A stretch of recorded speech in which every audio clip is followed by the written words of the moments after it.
Paham ya? Ojo kok malah debat tahlil hukumnya piye. Ya tahlil kalimat thayyibah hukumnya ya apik. Anak pitung dina tradisi Buddha ya pitung dinane tradisi Buddha kalimat tetap kalimat thayyibah. Tapi misalnya ana sing ra gelem tahlil ya ora apa-apa, sing penting tetep nglafadzno kalimat cuma ra seneng dinane 7. Ya gawe 8. Nah, misalnya gedeng 7 ya gawe 8 kan gampang. Nah gedeng 7, gedeng 8 ya gawe 1, sementing ora anti kalimat thayyibah, mau anti modele. Ya ndak apa-apa, kowe kudu cocok ndak cocok biasa. Ini ilmu semuanya bebas. Ilmu itu wilayah pangeran. Artinya wilayah pangeran nanti yang uji itu kamu pangeran. Ngapain debat kamu sekarang? Kita sering kritik Wahabi, kita juga sering dikritik Wahabi, biasa saja. Saya sering ketemu ulama Wahabi, saling menghormati nggak apa-apa. Meskipun saling kritik, ya gejol-gejolkan ya biasa. Nggak masalah. Orang alim mulai dulu kritik-kritikan biasa. Imam Syafi'i sama gurunya sering gejol-gejolkan. Pas atas nama orang alim ya gejol-gejolkan. Dulu itu Mbah Hasyim Asy'ari sering gejol-gejolkan sama Ki Fakih Mas Kumambang, sama-sama orang alim. Ya murid sama guru. Karena ilmu itu memang apa ya? Kayak iya kayak enggak. Nah, yang ilmu absolut pasti sepakat. Misalnya tadi, apa kalimat thayyibah itu selalu baik? Pasti selalu baik. Ya sudah. Lah nanti cara kaifiyah melafatkan itu orang yang bisa berdebat. Baiknya dilafatkan kapan ya? Ya baik terus. Tapi selalu ada pantangan. Misalnya di kamar mandi. Saat jima misalnya. Itu kan pantangan-pantangan secara etika. Apa? Pantangan-pantangan apa? Tapi kalau ilmu sebagai ilmu itu biasa dulu. Ulama-ulama berbeda itu. Kalau gejol-gejolkan ya ulama dulu itu lucu. Misalnya sampai tak bedai, andai kan kamu jadi kiai. Kira rara-rasan jadi kiai. Baik mana anak-anak kecil di waro kamar wong tua apa dipisahkan. Andai kan kamu punya pondok, milih mana? Anak kecil disamakan kangkang besar apa dipisah? Mau jawab, ki milih ndi? Di warna apa dipisah? Dipisah. Nah, kowe hen. Dipisah. Lu akeh sing dipisah. Ada yang bilang di warna. Kalau di warna itu memang kalau dipisah itu resikonya sing kecil mentali cilik terus mergo ora ono sing didik sing tuwa. Nak di warna kadang sing cilik, sing tuwek kan suwaya rabi men bakas rabi, cilik katut bakas rabi bahaya. Utawa sebalike sing cilik melok main game, sing tuwek melok main game mergo katut cah cilik. Lha iku jenenge istihad, sama-sama apa? Sama-sama apa? Mungkin. Sehingga dulu itu pernah ada wali itu karena sholat jamaah itu di shaf akhir. Yang shaf awal wali karena sering shaf awal. Yang shaf akhir ya ada yang jadi wali. Yang shaf awal enggak terima. Kenapa kamu jadi wali padahal kalau sholat di shaf akhir? Jawabnya, saya itu malu sama Allah. Kok kepedean betul kok di depan. Tapi gak jadi niru. Gimana jadi toy? Cek pede nih. Enggak ngarep.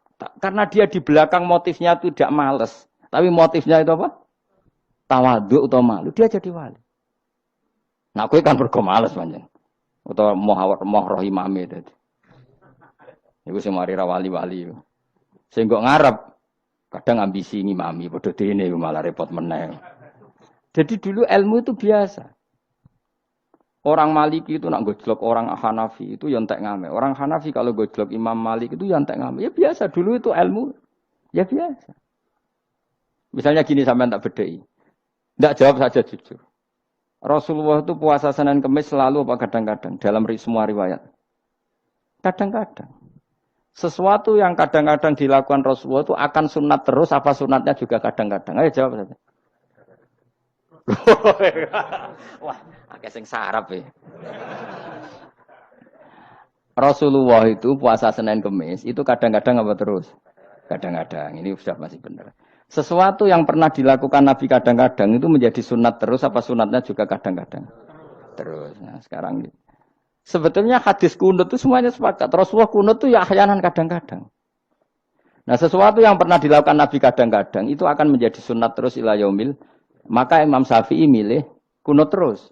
Abu Hanifah enggak. Bahaya kalau sunat kok dilakukan terus. Nanti dikira wajib. Sehingga Abu Hanifah tidak kunut. Dan itu ya biasa ketemu Imam Syafi'i kalau sholat di Masjid Abu Hanifah itu tidak kunut.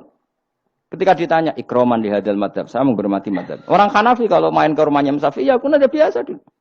Sekarang kunut dan kunut jadi politik identitas. Ini kunut sebelah ini mesti ini enggak kunut sebelah yang dulu itu enggak. Saya sampai sekarang enggak pernah tahu kunut itu tradisi ormas mana, sampai sekarang enggak ada tahu. Karena saya orang alim, taunya kunut mazhab Syafi'i, enggak kunut mazhab Hanafi. Dan itu sebelum tahun 12 dan 26 mazhab itu. Udah tahu toh maknanya? Mazhab itu sebelum tahun 12 dan tahun 26. Jelas? Kok ora paham,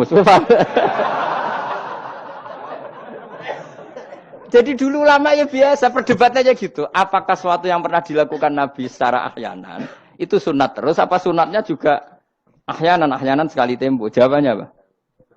Terus. Tapi kalau terus bahaya nanti yang sunat dikira wajib.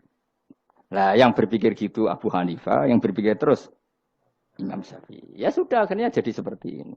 Dulu itu nggak jadi politik identitas, saling menghormati. Imam Syafi'i itu Abu Hanifah sudah kabundut. Pernah sholat di masjid Abu Hanifah tidak kunut. Ketika ditanya, ikroman lihadzal madhab. Saya menghormati madhab ini. Nggak angen-angen nak kunut terus nggak dikira wajib. Orang-orang Hanafi kalau ke rumahnya Imam Syafi'i di komunitasnya juga kunut. Ya sudah biasa dulu seperti itu. Makanya kita ini harus ngaji. Dulu itu biasa, ulama gejol-gejolkan perkara madhab. Kayak yang saya contohkan tadi. Orang yang membatalkan puasa lewat jima, itu kan sanksinya berat. Sanksi ini karena jima, apa karena hadku hormati Ramadan, biuri usrin, syar'iyin. Merusak kehormatan Ramadan tanpa uzur syara. Cara Imam Malik, karena merusak Ramadan tanpa uzur syara. Sehingga gak jima pun hukumnya sama. Yaitu misalnya makan tanpa uzur, ya hukumnya sama. Kenapa sama? Jima istri hukumnya apa? Halal apa haram? Halal. Makan? Halal. Maka kalau itu kamu lakukan fina hari Ramadan, siang-siang Ramadan tanpa uzur syara, maka sanksinya sama-sama berat. Karena dianggap melecehkan kehormatan Ramadan. Cara Imam Syafi'i enggak, jima sama makan mulai dulu beda. Kamu makan wajib mandi enggak? Enggak. Kalau jima wajib. Kan beda. Ya beda itu tidak sama. Ya sudah, Imam Syafi'i memberi sanksi berat untuk jima, untuk makan tidak. Yang podo pintere kan yo penak. Penak kan? Sing ora penak iku podo gobloke, podo sok pintere. Lah iku debate ra barbar iku. Podo gobloke, nak debat podo sok pintere. Wis naudzubillah min dzalik. Kulo nek debate wong malah kudu guyu. Malah melok goblok, ngrungokno tok malah melok goblok. Wong debat agama kok gak ono referensi, ora ono kitabe. Amen muni menurut saya. Memangnya Anda penting dalam wali ora, ulama ora kok debat agama muni menurut. Memangnya Anda mujtahid? Kudune gak menurut kitab yang saya baca dalam mazhab Syafi'i kitabnya ini begini. Sing sitok bantah dalam mazhab Maliki kitabnya ini. Wah itu keren. Aku teko ning majelis ini. Debat menurut saya, emangnya Anda siapa? Nabi ndak, wali ndak, ulama ndak? Kok mau agama menurut Anda? Wis wargane ora mesti kok ape. Makanya dibiasakan pakai referensi, pakai sanad. Agama ini butuh sanad. Inna hadzal ilma dinun fangzuru amman ta'khuduna dinakum. Lihat di Muqaddimah Sahih Muslim. Agama ini ilmu, ilmu ini agama. Maka lihatlah ilmu itu kamu ambil dari mana? Karena tanpa sanad ini bahaya.